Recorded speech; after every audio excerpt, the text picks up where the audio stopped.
इतना बहुत ज्यादा इन्होंने कंपनियां की पावर कराने इसलिए थोड़ी टावर को खाड़ी तो पर मारी छुड़ार अगर बाकी काज ना होने तो इन्हों की असा 10 मिनट भी नहीं बर्दाश्त कर रहे।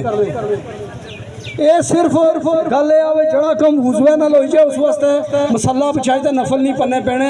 इन टेलनार कंपनियों ने नुमाइंदे मौजूद नहीं थे, सॉन्ग ने मौजूद उनकी पावर करवाओ कि तुम सिस्टम अगर चलाना तो बेहतर चलाओ। असा पैसे दे अगर कोई दुकानदार नहीं ठीक करना पिया तो उसकी पूछा जा सकना।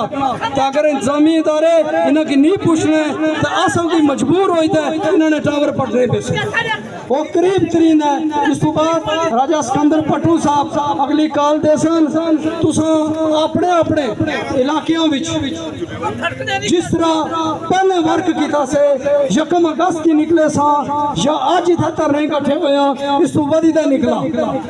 वो आखिरी काल हो सी जड़ी लोग कहने सन के एक बारी धरना दो तो उठो ना कम हुई था। हूँ वो गल भी आई हुई है। असा कोशिश की थी कि अपना आप भी बचा, चढ़ोई ने लोगों की भी बचा, सारा सिस्टम बचा।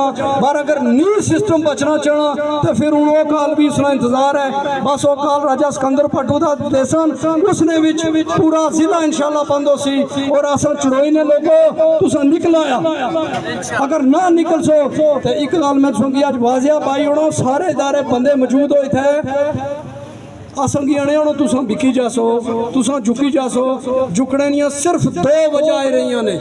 उस तो अलावा अगर असा एक कदम पीछे हटना होना तो कदे ने हटी जान। बड़े बड़े प्रेशर लभे, बड़िया बड़िया धमकियां लभियान, बड़े बड़े तरीकेकार उन्हें किते नो करी चुके, सब फेल हो चुके। हूँ एक तरीका है असा पीछे हटने ना जिला तुस असंगी छोड़ सो।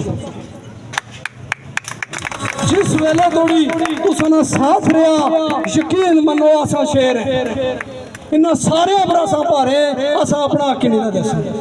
तुसा अपने दाद पैदा रखना, मुनज़म रहना आ, कोई भी साजिश करना आ तुसा डायरेक्ट साढ़े नाल रब्ता करो बजाय उस गल की फैलाने ने। तुसा नाल पूछो कि इस गल कितनी हकीकत है, तुसा बिके हो ना बिके झुके हो। अगर असा कुदरे बिके हाँ तो तुसा ने त्रपड़ दे साड़ा से ज़्यादा गल्लां को नहीं। बहुत शुक्रिया, जज़ाकल्लाह।